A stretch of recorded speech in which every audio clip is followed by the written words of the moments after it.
All right, so we have a question here from Sam. Sam asks, do you have any advice for jack of all trades type people who want to become so good they can't ignore you? Well, my typical advice for that question is go read my friend Dave Epstein's book, Range.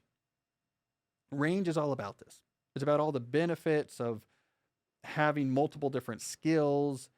It's about the serendipity that can unfold down the road where you don't really know where you're going, but this skill plus that skill plus this skill combined to be something that was really uniquely valuable. And I think he does a really great job of talking about how this jack of all trades approach can work. The thing I will add, and Dave and I talked about this when he came on my show. You can find an older episode where I interviewed Dave and we talked about this, is that even if you're doing a generalist or jack of all trades approach, you still have to get good at the individual things. You still have to get to what we called in that interview the non-amateur level. That is the table stakes for a skill to potentially be useful in some sort of unique combination going forward. In my book, So Good They Can't Ignore You, I talked about this as well, and I called it the auction market of career capital, where you build up career capital in several different areas and the combination is unique. And then you can apply that unique combination to get cool things in your career. Same idea. You still have to build the capital. You still have to get good.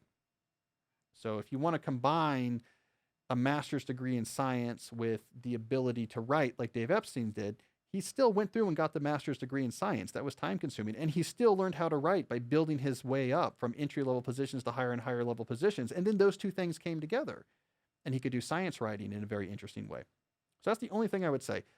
You don't have to just have one skill that you're trying to master and be the best in the world. That is one approach. It's not the only approach. It's fine to build up a collection of skills that might come together in interesting ways. Just keep in mind that you still have to build the skill.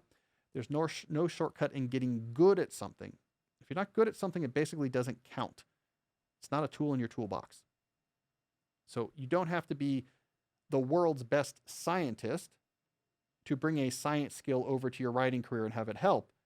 But you also have to do more than just read one book on science. You're actually going to have to do some hard work, maybe get a degree, really learn what's going on. So that's what I would say there. Get non-bad. Leave the amateur level. Then you have something you can play with.